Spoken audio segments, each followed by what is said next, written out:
ఇక్కడ స్వయంభూగా వెలిసినటువంటి వెంకటేశ్వర స్వామి వారు ఎంత కారణమో ఈ దేవాలయంలో ఇన్ని వందల సంవత్సరాల పాటు ఆ దేవునికి కైంకర్యాలు పూజాధికాలు చేసుకుంటూ వస్తున్నటువంటి అర్చకులు కూడా అంతే కారణం. అంతేకాకుండా ఈ దేవాలయంలో ప్రధాన అర్చకులుగా ఉన్నటువంటి సౌందరరాజన్ గారు కేవలము చిలుకూరు దేవాలయానికి పరిమితమైన వారు కాదు. ఉభయ రాష్ట్రాలలో ఉండేటువంటి దేవాలయ వ్యవస్థలో సంస్కరణలు తీసుకురావటం కొరకు అహర్నిశలు కృషి చేసినటువంటి ఒక గొప్ప ఉద్యమకారులు. ఆ రకంగా అర్చక సంక్షేమం కోసం, దేవాలయాల పరిరక్షణ కోసము కాలికి బలపం కట్టుకుని ఆయన వారి శరీరంలో ఓపిక ఉన్నంత కాలము తిరిగారు. వారు ఎంత కష్టపడ్డారు, ఎంత కృషి చేశారు అనే విషయం స్వయంగా మేము చూసినటువంటి విషయం. అంతేకాకుండా వారి ఉన్నటువంటి పరిజ్ఞానము, ఇంగ్లీషు భాషా పరిజ్ఞానము, దేవాలయ వ్యవస్థ పట్ల వాళ్ళకు ఉన్నటువంటి మక్కువ కారణంగా హైకోర్టు కావచ్చు, సుప్రీంకోర్టు కావచ్చు, ఆ కోర్టు మెట్లు ఎక్కడానికే వారి జీవితంలో సగం ఖర్చయిందన్నా ఆశ్చర్యం కాదు. ఇకపోతే రంగరాజన్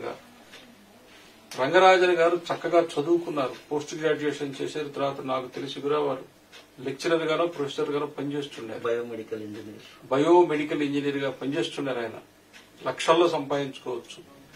కేవలము వాళ్ళ నాన్నగారు, వాళ్ళ కుటుంబము, వాళ్ళ పూర్వీకులు, వాళ్ళ వంశ ఆచారము, భగవంతుడి పట్ల వాళ్ళు సమర్పిత భావంతో, త్యాగ భావనతో పనిచేసినటువంటి చరిత్ర, ఆ లక్షణాలను, ఆ సంస్కారాలను పుణికిపుచ్చుకుని మిగతా భౌతికమైన సుఖాలన్నింటినీ పక్కన పెట్టి వాళ్ళ సాంప్రదాయమైనటువంటి జీవన విధానాన్ని స్వీకరించి ఈ దేవాలయంలో వాళ్ళు రంగరాజన్ గారు పరివారం, వాళ్ళ కుటుంబము తిరిగి మళ్ళా అర్చక సేవలోకి వచ్చేసింది.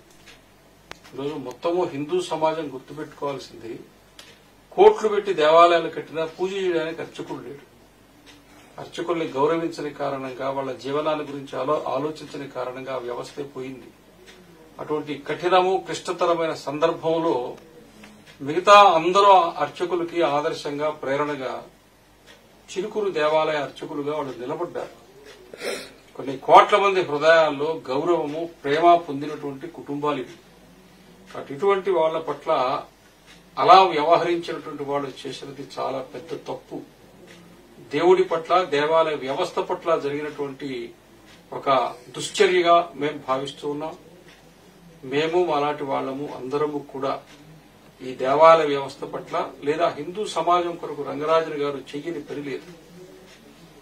ఈ సమాజంలో ఉండేటువంటి అనేక అసాంఘికమైనటువంటి లేదా కొన్ని మూఢనమ్మకాలని పారద్రోలటానికి, సమాజంలో అందరి మధ్యన ఒక సయోధ్య స్నేహపూరితమైన వాతావరణం తీసుకురావడానికి ఈ చిలుకూరునే కేంద్రంగా చేసుకుని మునివాహన సేవ చేశారు.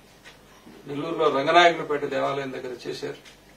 అట్లా ఎంతో వారు సమాజానికి చేరువ అయ్యి ఈ రోజున హిందూ సమాజంలో ఉండేటువంటి అంతరాలను తొలగించడానికి ఒక సంఘ సంస్కరణకు కేంద్రంగా చిలుకూరు దేవాలయాన్ని ముందు పెట్టినటువంటి వాళ్ళు కేవలము సేవ కాదు, కేవలము ఉద్యమము కాదు, హిందూ ధర్మములో హిందూ సమాజంలో ఉన్నటువంటి కొన్ని ఒడిదుడుకులను సరిచేసేటువంటి ఒక సంస్కరణవాదిగా, సంస్కరణ సంస్థగా చిలుకూరుని కేంద్రం చేశారు.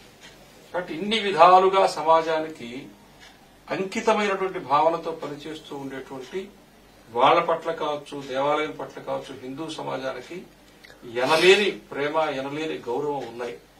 కాబట్టి వాళ్ళకి ఇచ్చిన ఇబ్బంది ఏమీ లేదు. యావత్ హిందూ సమాజం వాళ్ళ వెంట ఉంటుంది, వెన్నంటి ఉంటుంది.